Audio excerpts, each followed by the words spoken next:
السلام عليكم. من ساعة ماتش الزمالك ما خلص ولحد دلوقتي وانا قرفان ان انا اطلع اتكلم عن الماتش. الماتش فعلا كان رتمه بطيء جدا، الزمالك كان بيلعب بطريقه غريبه، بيعتمدوا بس على شويه حاجات فرديه هم بيعرفوا يلعبوها. طب وبعدين؟ يعني مثلا واحد عندك زي زيزو ده فتح 3 سبرنتات مات، قعد خلاص، مفيش حد بيلعب تاني.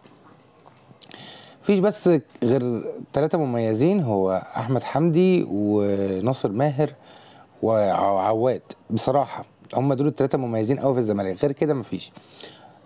سامسون ايكينولا هو بيرجع، بس هو ما كانش مميز يعني. هو مهاجم شرس قوي بتاع، لكن انت لو جيت انت بصيت عليه ككوره، بصيت عليه في تمركزاته، الزمالك كان ممكن مثلا يجيب 4 5 تجوان لولا التمركز السيء لايكينولا.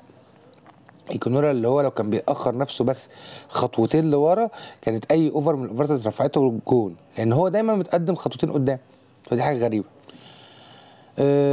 زياد كمال من اللعيبه اللي انا شايف انه ظلم نفسه باللي هو عمله.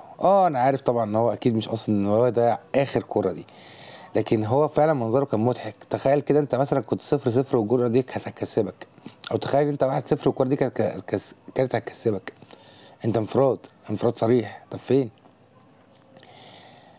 المهم مبروك للزمالك وجمهوره، وهارد لك للبنك الاهلي اللي ادى واحده من احسن ماتشاته.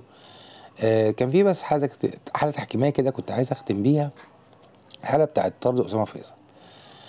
اسامه فيصل عمل سيميوليشن يستاهل الانذار، يستاهل الانذار، لكن في حاجه في التحكيم بتقول لك ان انت لو اللعيب الانذار، لو ده الانذار الثاني للعيب وهياخد الطرد، فانت ممكن تديله انذار شفوي، لكن الحكم ما عملش كده النهارده، وانا شايف ان هو ده كان سبب من اسباب فوز الزمالك. سلام.